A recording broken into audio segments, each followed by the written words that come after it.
Como mudou aqui um pouquinho a ordem, né? Mas já estamos na hora de ouvir a palavra de Deus. Quero convidar aqui a frente a Maria, que vai estar ministrando a palavra de Deus aos nossos corações nesta noite. Eu não vou falar o tema, né? Privilégio do pregador.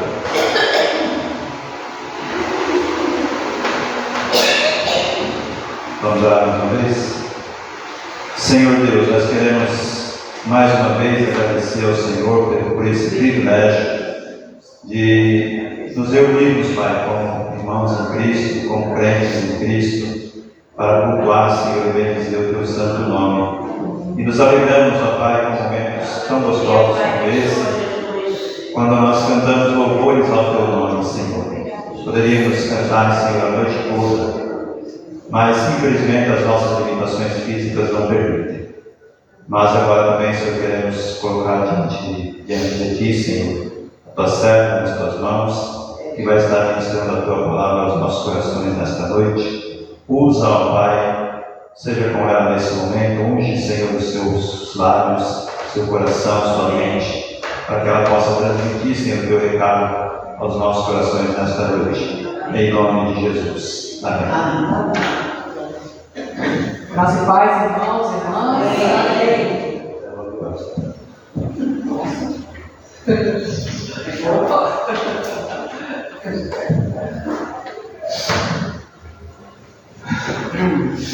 O tema da mensagem de hoje é Daniel,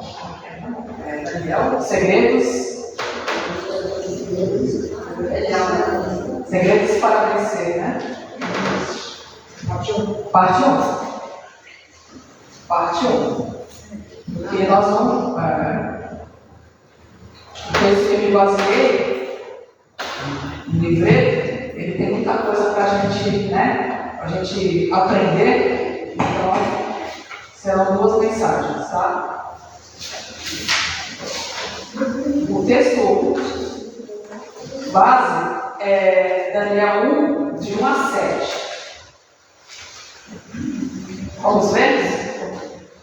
No 3º ano do reinado de Jeoaquim, rei de Judá, Nabucodonosor, rei da Babilônia, veio a Jerusalém e assistiu. O Senhor entregou nas suas mãos Jeoaquim, rei de Judá, e parte dos utensílios do templo de Deus. Ele os levou para a terra de Siná, para o templo de seu Deus, e os pôs na casa do tesouro do seu Deus. Então o rei disse a Aspenaz, chefe dos seus oficiais, que trouxessem alguns dos israelitas da família real e dos nomes. Jovens sem defeito algum, de boa aparência, dotados de sabedoria, inteligência e instrução, e com capacidade para servir no palácio do rei, e disse que lhes ensinasse a sabedoria e a língua dos babilônios. O rei determinou aos auxiliares das geladeiras do rei e do vinho que ele bebia, e que assim fosse realizado por 3 anos, para que o fim destes pudesse servir diante do rei.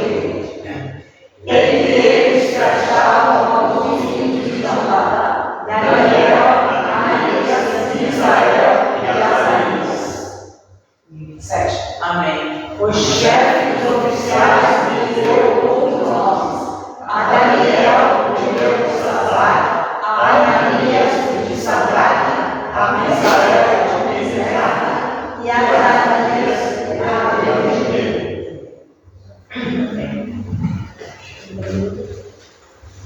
Bom, aqui nós temos o livro de Daniel, não começando com o personagem Daniel diretamente.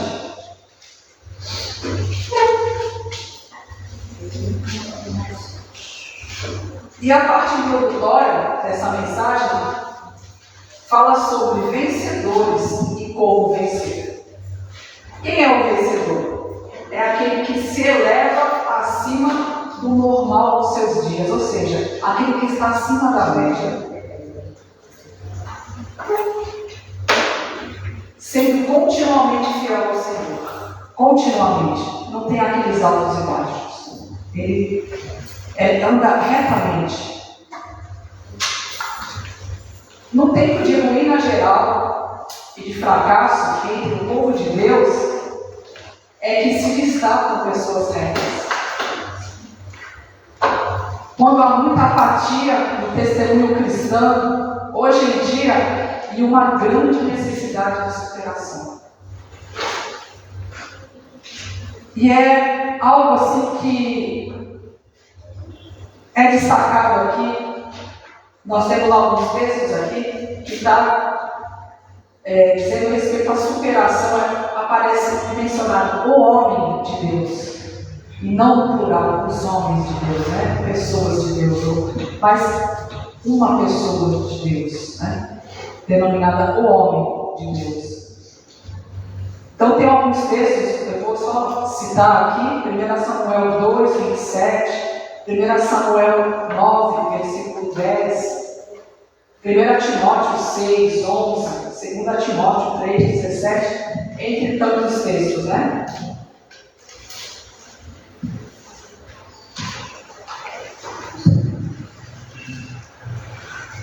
Isso fala de um homem que se levanta para Deus, age para Deus no dia em que aqueles que professam o nome do Senhor dão prova de serem fiéis. Isso a gente vê bastante no Antigo Testamento.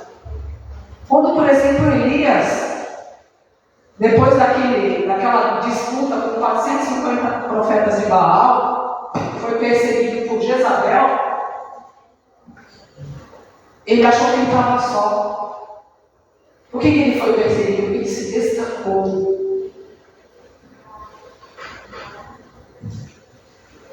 E o povo de Deus, ele teve esses altos e baixos sempre, né? Infelizmente, muito mais baixos do que altos.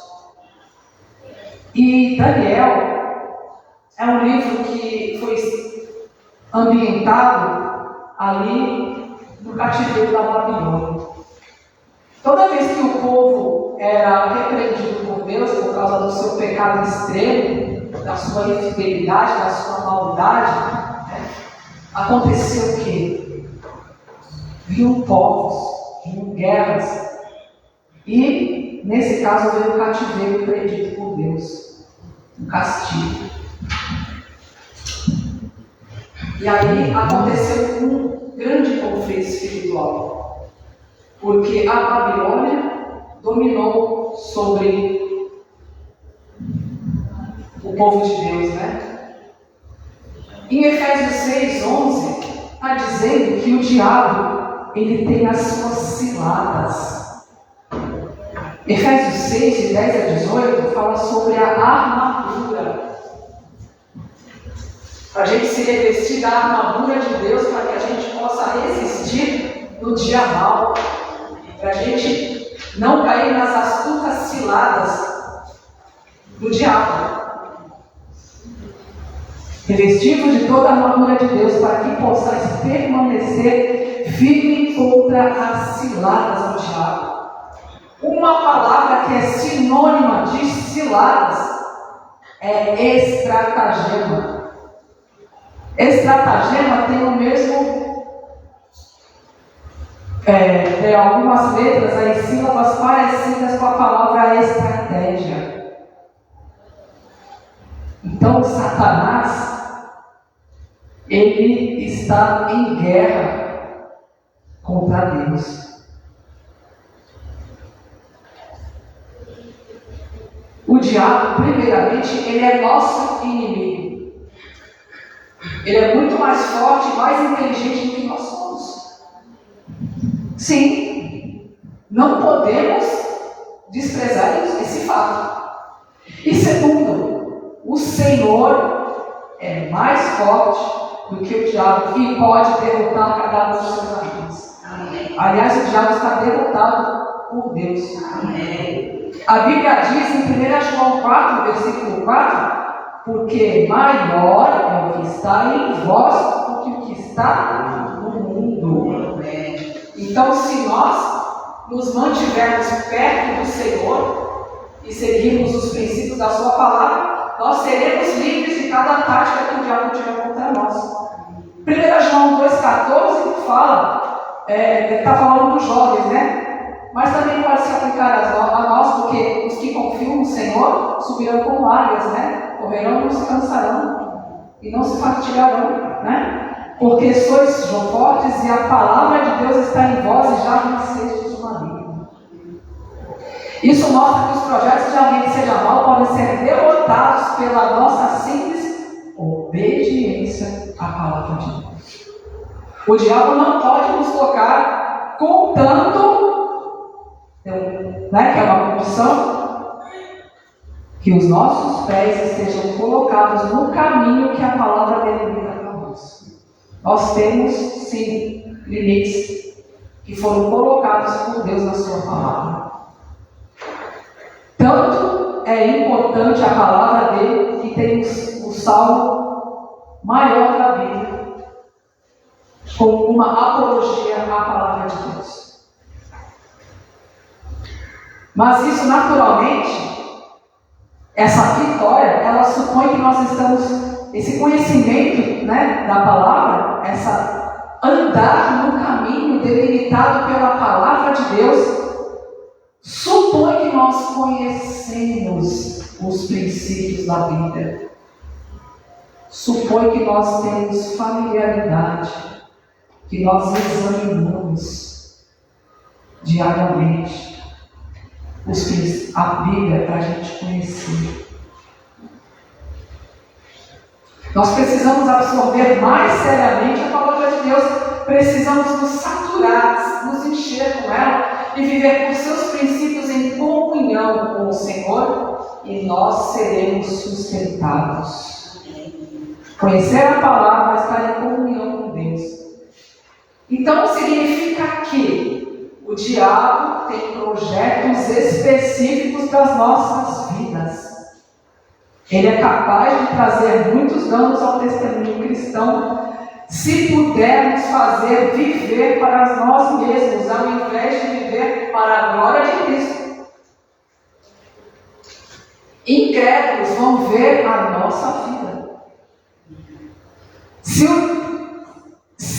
o diabo conseguir o que ele tanto está trabalhando para isso, o alvo e o objetivo dele conosco, nós vamos ser péssimas influências para os incrédulos que estão nos observando.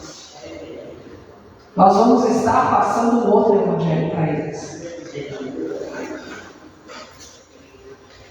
E aí eles vão ver o seguinte, eles vão se convencer de que não há nada no evangelho de Cristo, porque aqueles que professam conhecer o Senhor não estão felizes apreciando as coisas divinas. Consequentemente, muita da energia do diabo é usada em tentar levar um crente, filho de Deus, fora do caminho da fé.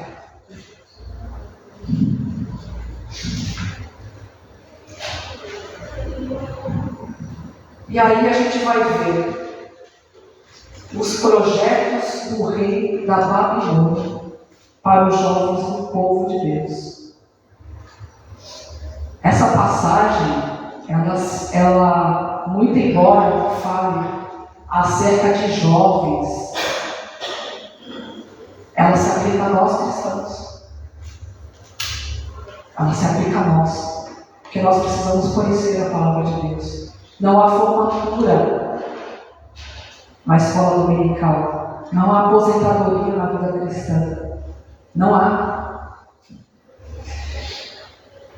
Foi lido Daniel 1, de 1 a 7, e aqui está bem detalhado o plano de Nabucodonosor.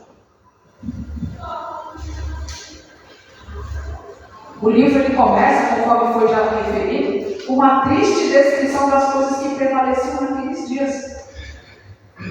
Então, o que a gente aprende desses versículos aí? Que os filhos de Israel tinham sido conquistados pelos seus inimigos e deportados para a terra de Sinai, uma referência à Babilônia. E mais adiante tem aqui o significado de Sinar, né? E aqui o rei da Babilônia, ele tinha um plano. Um plano. O que fazer? Ele precisava promover a Babilônia. Mas para promover a Babilônia, ele precisava de uma estratégia. Aqui, o autor menciona 6 passos, só que um dos passos eu não consegui encontrar a verdade, ele alegou aí, então eu estou colocando 5 passos, né? Ele mudou os jovens para outro lugar. Ou seja, aqui nos versículos 1 e 2, a cidade foi sitiada. E aí eles foram levando os cativos. Tá ligado? Tá ligado? Tá, né? Então ele se removeu para um lugar onde não mais poderiam apreciar a herança de Deus. A herança que Deus lhes havia dado, que era Canaã.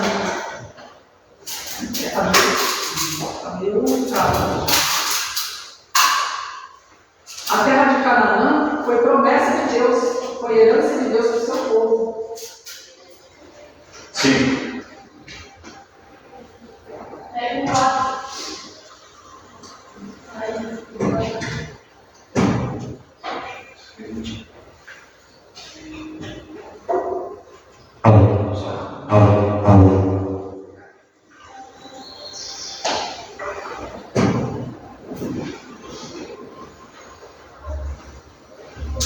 O diabo, ele trabalha da mesma forma que os poderosos, os reis, os governantes.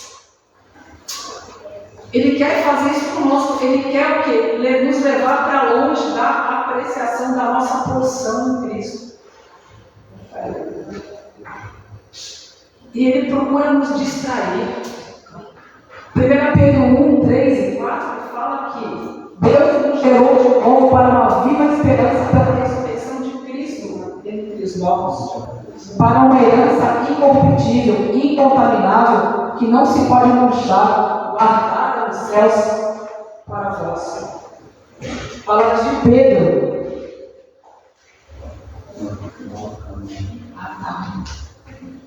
Sim?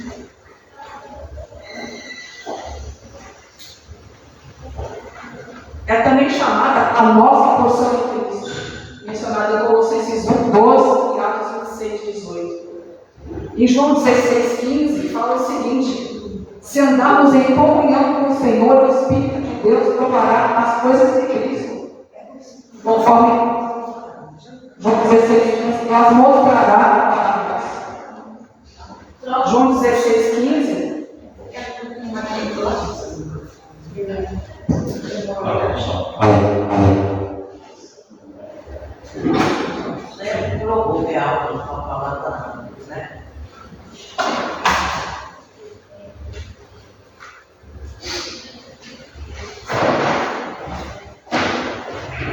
E os jovens foram deportados para a terra de Sinar. Sabe o que significa Sinar?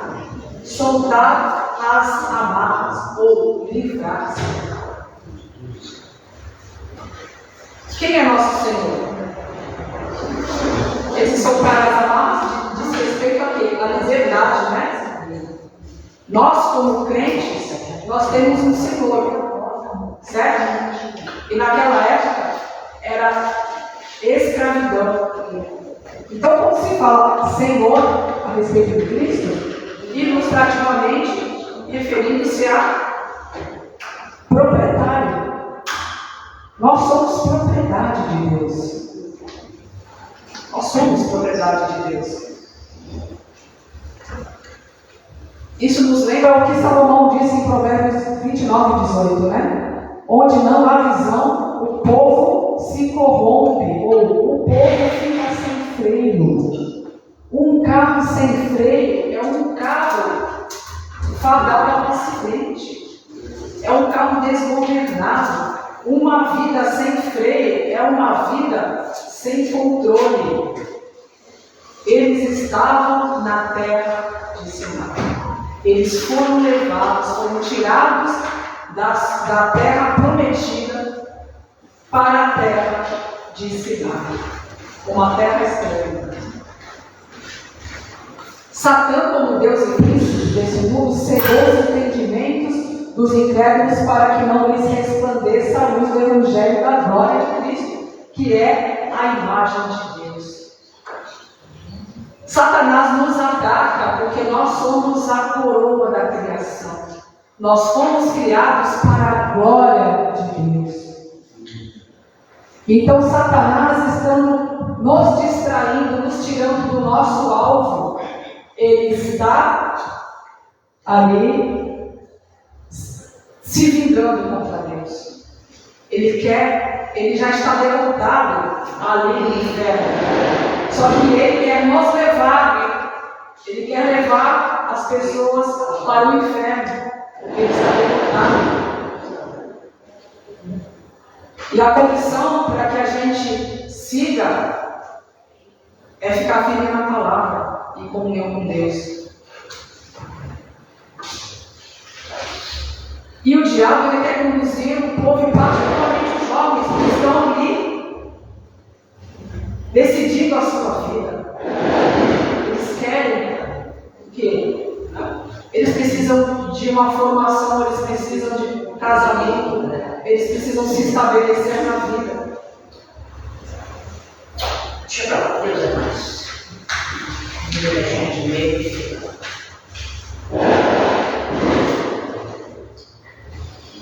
E ele também, segundo aspecto, ele mudou o propósito da existência deles. Nós somos criados com um propósito. E o rei da Babilônia ele teve um propósito específico para incorporar aquela juventude promissora no seu sistema. Isso foi assim de modo que estivesse no palácio do rei. Eles foram para o palácio e eles ficaram sob a supervisão do chefe dos oficiais. Isaías 43, 21 nos fala sobre o propósito de Deus para o seu povo. Diz: ao povo que formei para mim mesmo, a fim de que manifestasse o meu louvor, na versão brasileira. Mas o rei da Babilônia teve um propósito completamente diferente para a vida deles, que se promovesse na causa da Babilônia. A propósito, Babilônia vem da palavra Babel, que significa confusão. Para realizar o seu objetivo, o rei da Babilônia teve uma escola. 3 anos eles ficaram ali, os jovens da Babilônia, aprendendo. Eu fico imaginando que devia ser top, sabe? Eles fizeram tudo do bom e do melhor. Tudo. Imagino as famílias, nossa, meu filho foi escolhido. Ele vai comer daquelas comidas deliciosas do palácio. Ele vai aprender. Ele vai virar uma pessoa culta. Ele vai ter um bom emprego. Vai ter. O sonho de todo pai, de toda mãe. A gente ficar feliz quando o filho dá uma posição, passa no vestibular, se forma, vai fazer uma pós-graduação, arruma um bom emprego. A gente fica feliz. Mas tudo tem que ser para a glória de Deus. Amém. Esse programa, no versículo 5, teve a duração de 3 anos. Bom, o rei lhes determinou a porção diária das iguarias do rei e tal. E aí no final, fossem alimentados por 3 anos para que no fim destes pudessem servir diante do rei. 3 anos. Se fosse um cursinho, vai fazer um intercâmbio, né? Vai ficar 1 mês, 6 meses. Já voltaria com uma certa influência? Sim. 3 anos. Isso mostra que Satanás compreende que leva tempo para que o povo fogo do Senhor seja completamente corrompido. Um tapinha nas costas, uma coisa mais bonita, um saber mais sedutor, uma inovação. E jovem gosta de inovação. Jovem gosta. Nós também gostamos de inovação. Geralmente não acontece da noite para o dia, é um pouco aqui, um pouco ali, que vai.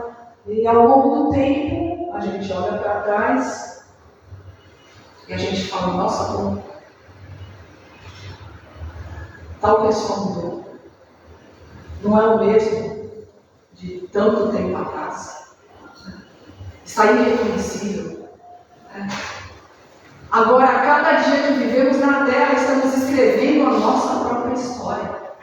Não podemos nos esquecer disso. Não podemos andar distraidamente. A Bíblia fala em vários textos do Novo Testamento: atentai para a vossa salvação. Ou seja, tenham atenção, estejam atentos. Não andeis distraídos. A história, uma vez escrita, não poderá ser mudada. O que cada um gostaria de ler a respeito de si? Que a gente deixou tantas pessoas morrendo aí.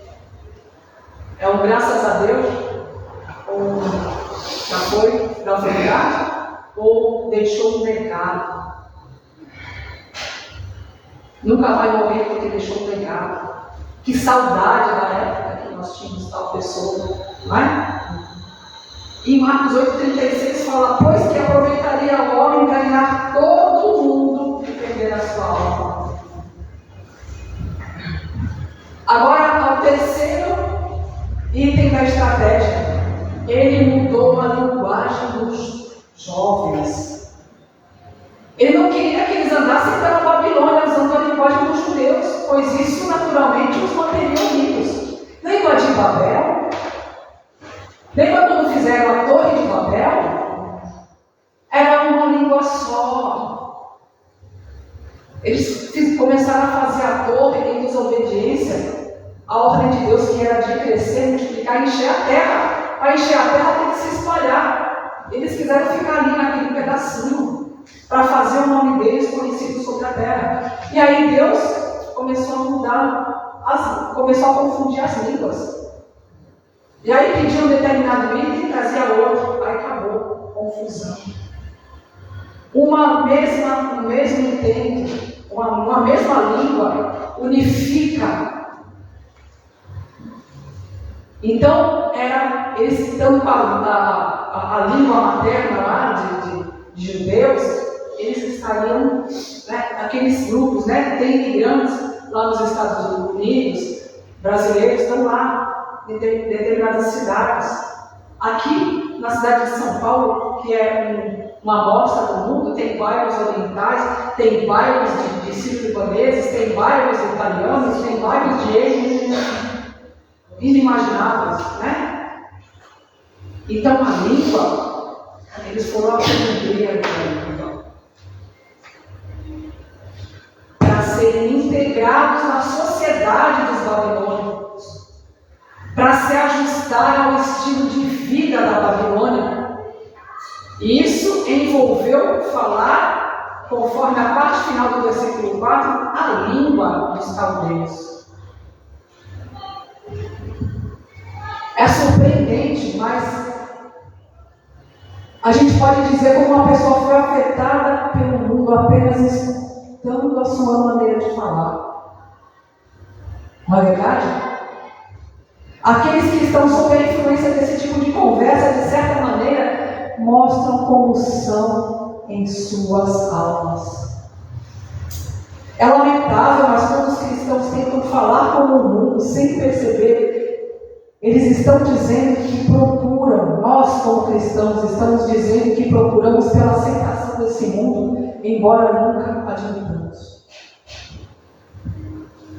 Não que seja errado querer ser aceito, mas por que nós queremos ser aceitos? Por quê? Por quê? Porque Jesus falou que a amizade com o mundo é o quê? inimizade contra Deus. Então a gente tem que escolher, né? Uma escolha anula a outra, certo?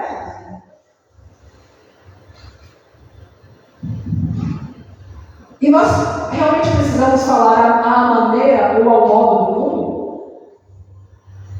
Pense na maneira como Cristo falou. É dito que os povos se maravilharam das palavras de graça que saíram da sua boca, Lucas 4:22. Disseram em João 7:46, que a gente leu esse versículo hoje, vai entender? Nunca homem algum falou assim como este homem, Jesus Cristo. A maneira como se comunicou com os povos era um testemunho claro e brilhante que ele tinha algo que eles não tinham.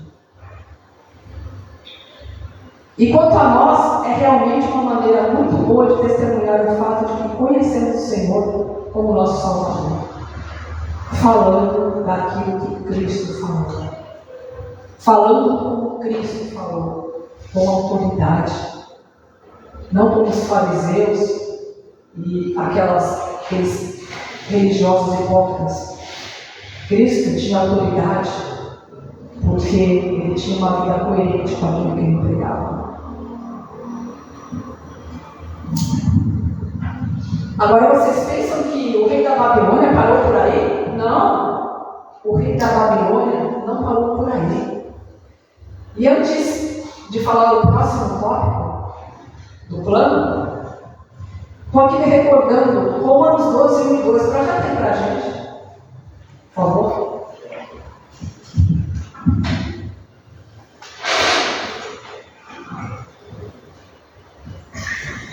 O que está escrito? Pode ler aí, irmãos. Portanto, irmãos, exorto-os pelas compaixões de Deus e apresenteis ao vosso corpo como sacrifício vivo, santo e agradável a Deus, que é o vosso culto racional. E não vos amoldeis ao esquema desse mundo, mas sede transformados pela renovação da vossa mente, para que experimenteis qual seja a boa, agradável e perfeita vontade de Deus. Então vocês entenderam como é que é? Ele mudou a linguagem dos jovens para integrá-los ali. Satanás quer mudar a nossa linguagem. Satanás quer que a nossa mente seja mudada. E Paulo fala, eu tenho que explicar esse texto. Agora, uma quarta estratégia dele. Mudou a dieta dos jovens. O versículo 5 nos diz que o rei da Babilônia também mudou a dieta dos jovens. Designou para cada um deles uma provisão diária das iguarias do vinho e do vinho que ele bebia. Quis que aqueles jovens comessem o que os babilônicos comiam. De uma maneira similar, o diabo quer nos alimentar com que as pessoas deste mundo se alimentam no sentido moral. O povo de Deus podia comer determinadas comidas, até porque eles estavam na peregrinação no deserto. Quer comer uma carne de porco? Já pensou em uma Raulina? Bater piriri no deserto? Quando a gente vai viajar, a gente não toma cuidado com a dieta, para que no meio do caminho não dá o mal-estar? E quem não cuida disso se arrepende? O povo judeu também não comia algumas coisas por conta de cerimonialismo, alguma coisa, mas era dentro do simbologismo deles lá, da religião. E ao contrário, e também muita coisa foi estabelecida por Deus para separar o seu povo das práticas dos pagãos. Muitas coisas foram estabelecidas por Deus, muitas proibições, para o povo ser um povo separado das práticas daqueles que não pertenciam ao povo de Deus, para não serem confundidos. Apareça conta, Deus. Apareça conta.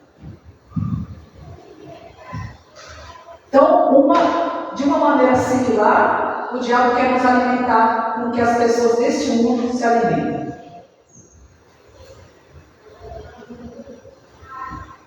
O inimigo de nossas almas quer nos alimentar com toda sorte de lixo. Política do mundo, entretenimento com música, teatro, esportes, etc. E no tempo presente, meus irmãos, nunca imaginei que a gente ia chegar tão rapidamente, a uma série de degradação com todo um conjunto de coisas ali, tudo interligado. Comportamento, música, a parte da sexualidade, tudo contrário à lei de Deus. Tudo. Cultura, história, cancelamento na história, toda uma série de coisas. Satanás quer atingir principalmente a nossa juventude. Mas muitos de nós queremos ser politicamente corretos. Muitos. Nossa geração que tem na casa de 50 anos aí, sabe muito bem do que eu estou falando. Sabe muito bem. Porque a gente vê que em 2 gerações já se muda muita. Uma geração, que é mais ou menos uns 20 a 30 anos, já se mudou muita coisa. Já se passou muito mais do que isso. Vai numa sala de aula, vai ver quantas crianças têm pai e mãe juntos. Vai numa sala de aula e vê também quantas crianças conhecem o pai. Quantas crianças estão convivendo aí com o madrasta, aí, sei, namorado da mãe, namorada do pai, não sei o quê. E quantos, hoje em dia também, talvez até já estejam ali com a mãe ou o pai, principalmente a mãe, já num relacionamento que a gente não pode nem falar. Se não, né? Então, a gente tem que preservar certas coisas, né? Então, a gente tem... nós não podemos ser politicamente corretos. Sabe por quê? Porque quando a gente tem que fazer escolhas, ou é Deus, ou é o mundo. Não existe meio termo. Então, a música, tem muitas músicas aí que até são usadas na igreja, ritmos, muitas coisas que, muitas vezes que são colocadas aí de uma maneira mais moderna, mas não adianta querer ser moderno. A Bíblia é a régua, é o padrão que a gente tem que avaliar tudo. Um filme que a gente vai ver, uma música que a gente vai escutar, o que a gente vai colocar na igreja, tudo. A nossa vida diária aí, as redes sociais, tudo, tantas coisas, meus irmãos, tantas coisas. Se a gente olhar para trás dessas coisas, tantas invenções, né, são realmente o golpe de mestre de Satanás. Ele tem realmente enganado os cristãos, levando-os a pensar que necessitam de todos esses mais recentes dispositivos. Nós precisamos de muito, nós precisamos, só que tem um limite. Não precisa ficar trocando computador todo ano, não precisa ficar trocando de celular, não precisa, eu preciso comprar um iPod, eu preciso. Não. E não é porque tem que vai usar desregradamente. Tudo tem seus cuidados aí, principalmente dispositivo eletrônico, que a gente vê tantas pessoas sofrendo fraude, fazendo empréstimo que não sabe o que está fazendo, pessoas indo à ruína, de toda a sorte de problemas que acontecem. Consumindo nossa energia espiritual, estragando nosso apetite para as coisas divinas. Deus tem banquetes para nós. Quando a gente se debruça sobre a palavra, a gente descobre os tesouros escondidos que Isaías menciona. E os provérbios. Mas tem que garimpar, não tem pedra preciosa ali. Na beira na areia, tem pedra preciosa? Alguém já encontrou uma pedra preciosa aí na calçada? Algum garimpeiro já encontrou pedra preciosa?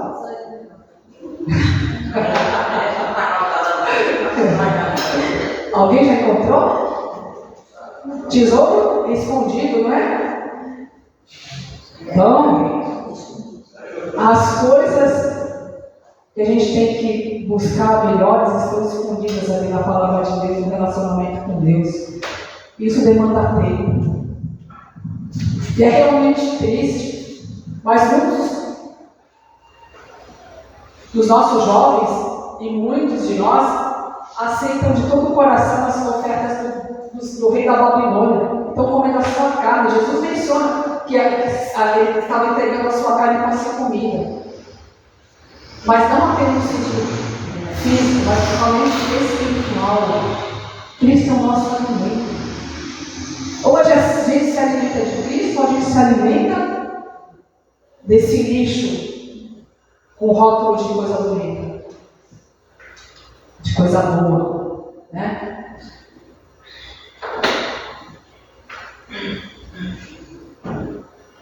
A Escritura, em Provérbios 23, 7 diz: porque assim como imaginou no seu coração, assim é ele. Então aquilo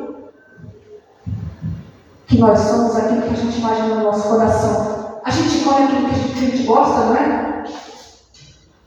É bom comer uma feijoada, é bom comer uma carne seca, é bom comer um lanche que a gente estava esperando, né, para comer, não é bom? É bom comer uma sobremesa deliciosa, não é bom?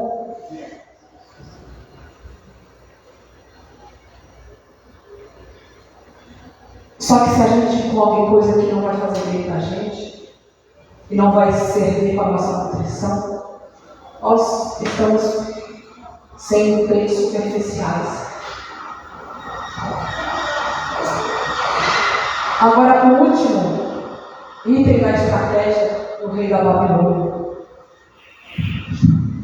não menos importante, ele mudou os nomes dos jovens. Projeta aí para a gente, por favor, versículo 6 e versículo 7, Daniel.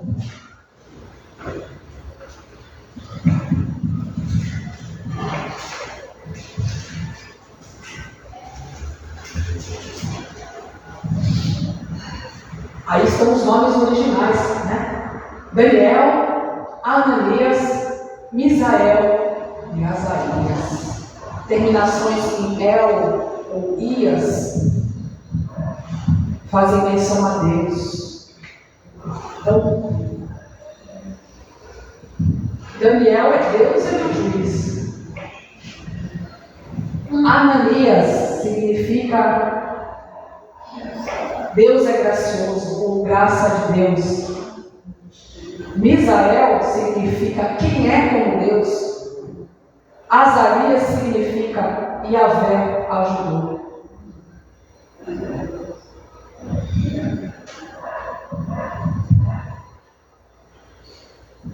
E olha só, Ananias significa graça de Deus, se transformou em Sadak, que significa ordem de Acaú, Deus babilônico da lua. Misael significa quem é como Deus. Uma pergunta, né? Passou a ser Mesaque, que significa quem é semelhante a Acu, a mesma divindade babilônica. E Azarias, que significa Yahvé ajudou, foi alterado para Abed-nego, ou seja, servo de Nabu, Deus babilônico da sabedoria. Bonito, né? Deus da sabedoria, politicamente correto, né?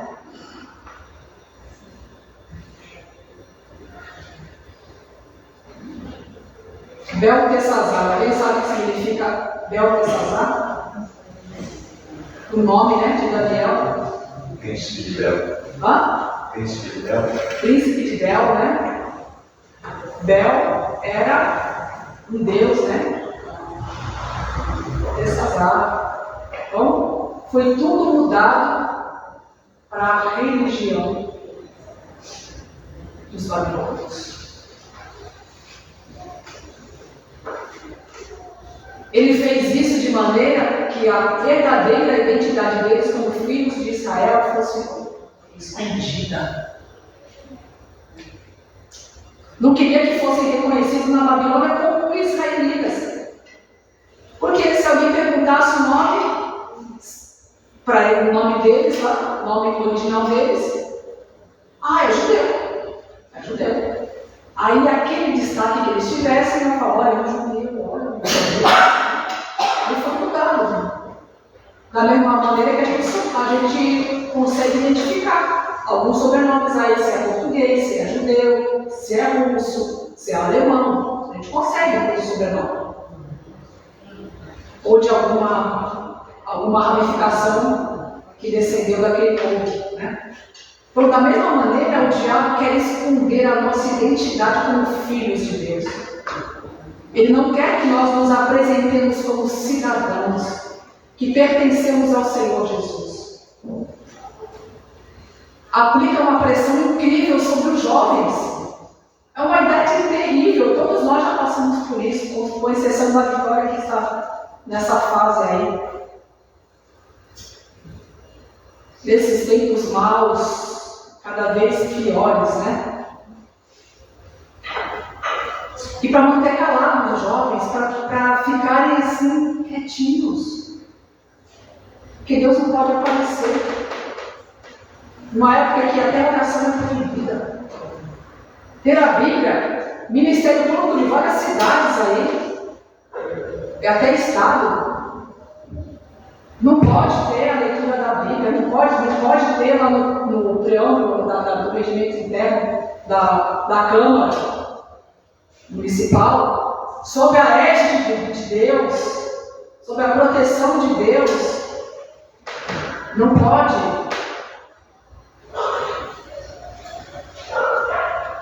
Imagina como não devia ser lá pela sociedade também, na Babilônia.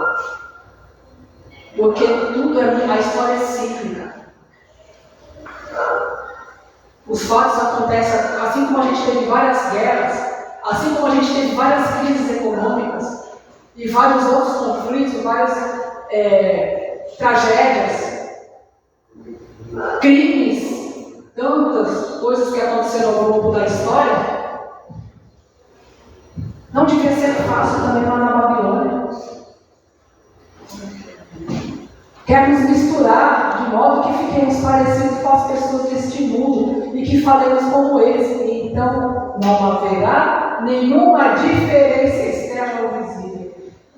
E se não tem diferença, que diferença faz? Há muitos cristãos, entre aspas, escondidos hoje. Agente secreto, né? O que eu quero dizer com isso, né? Diz o autor do artigo, é que há cristãos que não têm a coragem moral e espiritual de levantar-se e declarar que pertencem ao Senhor. Mantém seu cristianismo no seu esconderijo. José de Arimateia era esse tipo de pessoa. Abre em João 19:38. Já estamos acabando.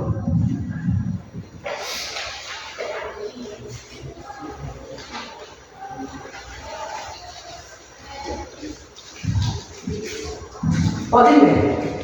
Passadas essas coisas, José de Arimateia, que era discípulo de Jesus, embora em segredo, o governo dos judeus, pediu a Pilatos que lhe permitisse levar o corpo de Jesus. E Pilatos permitiu. Então ele foi e o levou. Abre também João 9:22. Vamos ver. Seus pais. Vamos ver. Seus pais disseram isso por meio dos judeus que já haviam combinado que se alguém confessasse que Jesus era Cristo, seria expulso da sinagoga.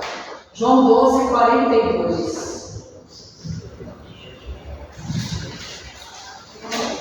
João 12, 42. Apesar Contudo, muitas das autoridades creram nele, mas por causa dos fariseus não o confessavam, para não serem expulsos da sinagoga. Pressão, pressão e pressão.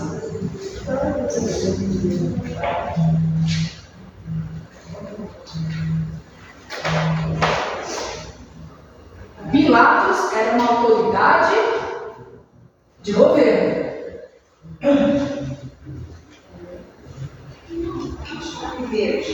A gente até entende que ele tivesse medo, né? Que as pessoas tivessem medo de autoridades constituídas. Agora, está no arraial, né, de Deus, no caso, não era o arraial de Deus, porque o judaísmo não era a religião, né? Não era a religião oficial, não, era a religião só oficial, mas não era que eles não, até hoje eles não aceitam Cristo. Mas eram religiosos, era a religião original do povo de Deus. Então, religiosos oprimindo aqueles que estavam ali na sinagoga, aprender sobre os preceitos. Vergonha, pressão, até dentro da religião. Mas uma pressão, muita pressão. Agora, já foi mencionado em outros textos José de Arimateia. Só que ele estava receoso de se identificar publicamente. Mas uma surpresa agradável é notar que quando viu o Senhor morrer na cruz, ele viu lá, ele estava presente na crucificação de Jesus. Isso o afetou de maneira tão positiva que resolveu não mais ser um covarde espiritual. Ele foi e pediu o corpo de Jesus para poder sepultá-lo numa sepultura nova. Novinho foi o corpo de Cristo. Ele saiu do esconderijo. Ele foi impactado. Ele viu a maneira como Cristo foi morto. E se um guarda falou, os guardas falaram, verdadeiramente esse era o Filho de Deus. Então ele teve esse impacto. Ele mudou. Então que o sofrimento de Cristo opere o mesmo efeito em nós. A mesma coragem. Que muitas vezes nós colocamos ali num cantinho mais escondido do nosso ser, ou até jogamos fora a coragem. O apóstolo Pedro disse: se pelo nome de Cristo sois insultados, bem-aventurados sois, porque sobre vós repousa o Espírito da glória de Deus. 1 Pedro 4, versículo 14. Então, recapitulando para a gente encerrar. O diabo quer nos levar para longe de apreciar a nossa porção em Cristo, nossa herança em Cristo. Quer nos fazer desperdiçar o nosso tempo e energia edificando esse sistema mundano. Nos fazer falar com as pessoas desse mundo. Nos alimentar com os entretenimentos desse mundo. E nos pressionar para não confessarmos a Cristo. E a parte 2 da mensagem, que será daqui a alguns domingos, vai ser o segredo de Daniel para vencer. Aqui está ambientada toda a situação que ele atravessou com seus amigos. Então que Deus nos abençoe e que a gente medite em cada um desses itens da estratégia de Satanás Amém. Contra nós, povo de Deus. E que a gente aplique a lição da palavra de Deus aos nossos corações. Medite nela de dia e noite. E estejamos em comunhão com Deus através da oração, para que nós possamos cumprir a vontade de Deus no nosso viver diário. Amém. Amém? Amém.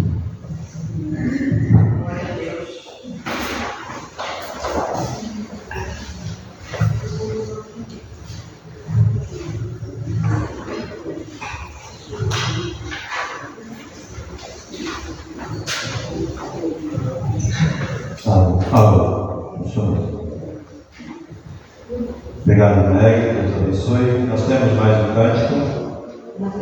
Não? Nós podemos cantar mais um?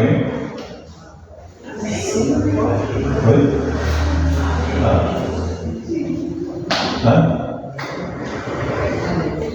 Irmão, tem um hino? Quer escolher um hino? Senão eu vou escolher o meu, da minha preferência. É meu. É um dos meus favoritos. Né?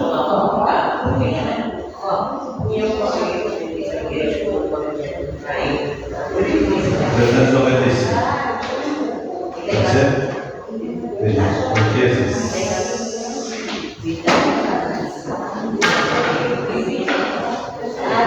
E no 395, que eu estava para a gente encerrar, peço irmãos que coloquem de pé.